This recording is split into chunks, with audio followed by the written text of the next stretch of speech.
Friends, during this crash market बहुत सारे investors लोग ऐसे रहते हैं जो अपना अमाउंट को लमसम करना चाहता है इन ईटीएफ एंड फिर वो इस तरह से ट्रैकिंग करना चाहता है कि वो दूसरा कोई सेम इंडेक्स फंड में एसआईपी भी करे।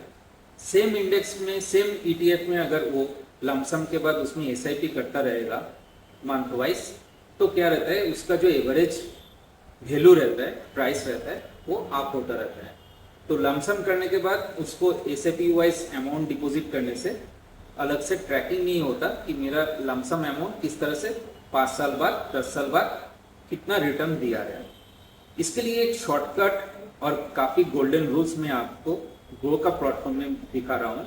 मेरा खुद का इन्वेस्टमेंट है जहाँ पे मैंने कुछ ईटीएफ्स, एक फंड हाउस मान लीजिए कि निप्पॉन का, Nippon Nifty 50, Nifty junior 20, mid cap 150, bank 20 और एचडीएफसी स्मॉल कैप, ये 3-4 ईटीएफ में मैंने लमसम कर रहा हूँ। क्रैश मार्केट में जितना कम दाम में मुझे मिल रहा है एक बिग अमाउंट में वहाँ पे डाल रहा हूँ। मान लीजिए कोई 15 रूल्स को फॉलो करे, यानी 15 साल के लिए 15 लाख रुपीस अगर कोई इन्वेस्ट करके रखे, 15 साल बाद वो 1 करोड़ रुपया होता है। एसआईपी में भी होता है, लमसम में ज़्यादा हो जाता है।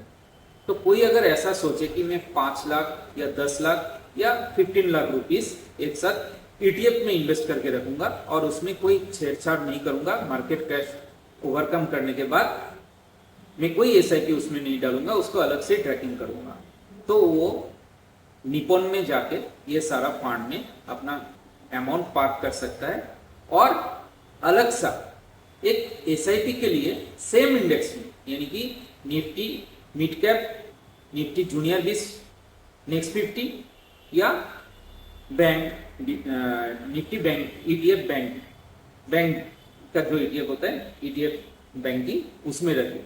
तो उसके लिए एक सेपरेट मैंने आपके लिए एक अच्छा सा सर्चिंग करके निकाला, मैं खुद भी उसमें कर रहा हूँ। आईसीआईसीआई का सेम ईटीएफ जो सेम इंडेक्स को फॉलो करता है, जूनियर नेक्स्ट 50, मिड कैप 150 इसमें, या बैंकिंग ईटीएफ को सेम इंडेक्स को फॉलो करने वाला आईसीआईसी का देखिएगा कुछ ईटीएफ है, उसमें मैं थोड़ा थोड़ा करके इन्वेस्ट कर रहा हूँ मंथ वाइज।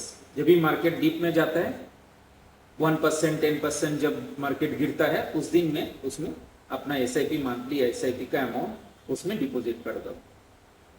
पर दोनों को अलग से किस तरह से हम ट्रैकिंग करें, ये मैं आपको ग्रो का प्लेटफॉर्म में हम आज दिखाएंगे कि दोनों को, मेरे इन्वेस्टमेंट को अलग से, एसआईपी के लिए अलग ईटीएफ और लमसम के लिए अलग ईटीएफ, दोनों को अलग से सेपरेटली ट्रैकिंग किस तरह से कर रहा हूँ मैं, वो आपको मैं आज दिखाऊंगा। और इस ट्रैकिंग में आप 2 चीज़ का डिफरेंस देख पाएंगे कि लमसम में आपका किस तरह से रिटर्न आ रहा है, 15 साल बाद 10 साल बाद क्या रिटर्न आया है, और एसआईपी जो आप कर रहे हैं बाई ऑन डिप्स, उसमें क्या रिटर्न आ रहा है। आप दोनों को वाइस वर्सा भी कर सकते हैं, आईसीआईसी में भी आप लमसम कर सकते हैं और निप्पॉन में भी आप एसआईपी कर सकते हैं। पर मैंने निप्पॉन को लमसम के लिए चूज किया और आईसीआईसी को एसआईपी के लिए चूज किया। इसका रीजन यही है कि निप्पॉन बहुत पुराना ईटीएफ है, उनका ईटीएफ सब बहुत ओल्ड है और उसका एनएवी प्राइस आईसीआईसी के कंपैरिजन में ज़्यादा है। तो अभी जो मैं बजट वाइज परचेस कर पा रहा हूँ, मान लीजिए कि जूनियर 20 688 रुपीज़ है अभी, और वो 740 750 तक हो गया था। ये ईटीएफ को परचेस करने के लिए ज़्यादा अमाउंट आपको पे करना पड़ रहा है, पे नहीं करना पड़ रहा है, क्योंकि इसका ईटीएफ का प्राइस ही अभी बढ़ते बढ़ते ऐसा हो गया है। तो इसको जो परचेस करने में ज़्यादा बजट लग रहा है, कंपैरेटिवली आईसीआईसी में कम। ये 15 साल में और भी ज़्यादा प्राइस हो जाएगा, आईसीआईसी मेरे बजट के अंदर ही रहेगा। इसलिए मैं आईसीआईसी में एसआईपी करना स्टार्ट किया और निप्पॉन में मैं लमसम करके रखा। दोनों को मैं ग्रो का प्लेटफॉर्म में दिखा रहा हूँ, देखिए जिस तरह से मैंने आपको बोला था कि मैंने ईटीएफ को 2 टाइप में सेग्रीगेशन करना चाहता हूँ इन्वेस्टिंग को। एक टाइप हो गया मेरा लमसम को, जो मेरा लमसम है उनको, और एक टाइप हो गया एसआईपी को। ग्रो ने यहाँ पे एक अच्छा सा ऑप्शन दिया है मैंने उसको यूज़ करके काफ़ी अच्छा लगा कि टोटल जो मेरा होल्डिंग्स है, यहाँ पे मान लीजिए मेरा टोटल होल्डिंग्स देखिए, यहाँ पे मैं दिखा रहा हूँ आपको, मेरा जो होल्डिंग्स यहाँ पे है,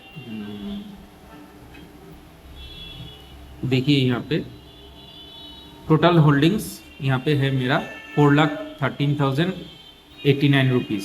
मेरा इन्वेस्टेड अमाउंट है 4,25,809 रुपीज़। यहाँ पे देखिए होल्डिंग्स में छोटा सा 11 दिखा रहा है, यानी कि मेरा जो टोटल यहाँ पे अमाउंट ETF है, वो टोटल ETF है यहाँ पे टोटल 11 नंबर्स ऑफ ETF यहाँ पे लिस्टेड है, मैंने इन्वेस्ट किया है। इसमें एक चीज़ और है, ये जो टोटल इन्वेस्टमेंट है इसमें मेरा SIP वाला ETF और लमसम वाला ETF एक साथ है। इसको हम अगर अलग से देखना चाहेंगे, यहाँ पे देखिए ग्रो का प्लेटफॉर्म में ये पॉसिबल है। आप यहाँ पे अगर क्लिक करेंगे, देखिए नीचे एक स्क्रीन आया है, स्क्रीन में आप देख सकते हैं ये टोटल होल्डिंग्स, ये लमसम अलग से बनाया हुआ है, यहाँ पे SIP बोल के बनाया हुआ है। यहाँ पे नीचे जाने से आप ऐड न्यू पोर्टफोलियो बोल के अलग से 2 मैंने किया है। यहाँ पे क्लिक करने से एक और भी सेपरेट अगर आप करना चाहते हैं वो भी सेपरेट कर सकते हैं, यानी कि टोटल पोर्टफोलियो आपको यहाँ पे दिखेगा। लमसम करने वाला ETF को आप यहाँ पे सेग्रीगेट करके रख सकते हैं और SIP वाला को आप यहाँ पे रख सकते हैं। यहाँ पे एक चीज़ क्या है, आप अगर इसको अलग करना चाहते हैं तो ऑप्शन क्या है, आप यहाँ पे क्लिक कीजिएगा, देखिए आप यहाँ पे क्लिक कीजिएगा, यहाँ पे राइट साइड में देखिए एक सेटिंग्स का ऑप्शन दिखा रहा है एकदम कोना में, उसमें क्लिक करने से आप मान लीजिए कोई भी स्टॉक को ऐड करना चाहते हैं लमसम में, तो यहाँ पे लमसम में जाने से टोटल होल्डिंग्स का लिस्ट दिखाएगा। जिसको आप लमसम में ऐड करना चाहेंगे उसको ऐड करके नीचे ऑप्शन में क्लिक करने से आपका ऑलरेडी वो लमसम में ऐड हो जाएगा। और अगर आप SIP में करना चाहते हैं, SIP वाला होल्डिंग्स में, तो यहाँ पे आप जो लिस्ट आएगा यहाँ पे ऑलरेडी है, एडिट स्टॉक में जाइएगा तो ये टोटल लिस्ट आपको दिखेगा।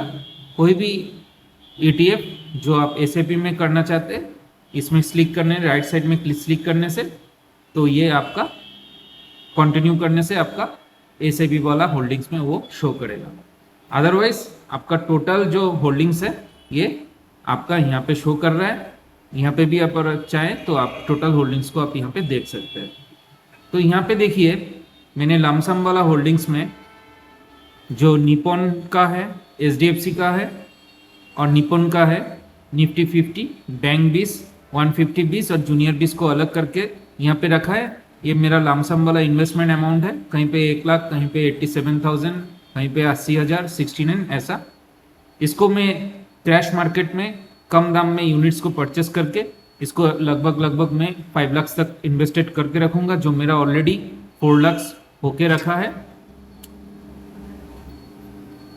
4 लाख ऑलरेडी इन्वेस्टेड है।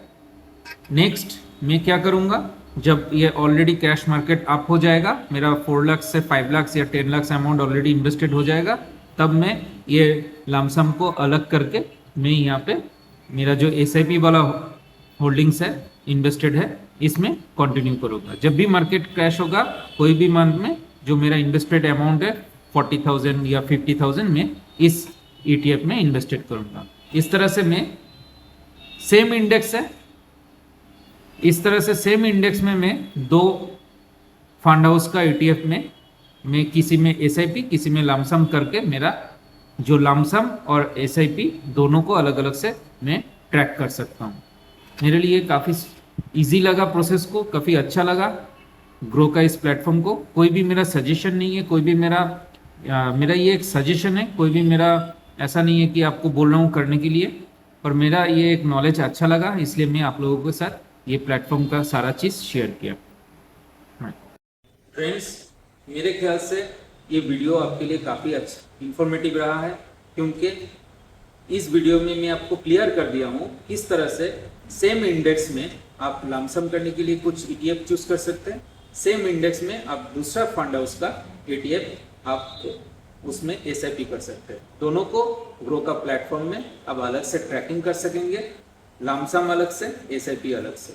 मेरे लिए ये काफ़ी बेनिफिट रहा, इसके लिए मैं ग्रो का प्लेटफॉर्म को काफ़ी इजीली हैंडल कर सकता हूँ, मैनेज कर सकता हूँ। अगर आपके लिए भी ये वीडियो इंफॉर्मेटिव था, अच्छा लगा, तो ज़रूर सब्सक्राइब कीजिए, लाइक कीजिए, कमेंट कीजिए और नेक्स्ट ऐसा ही इंफॉर्मेटिव वीडियो के लिए चैनल को जरूर सब्सक्राइब कर दीजिएगा। बाय।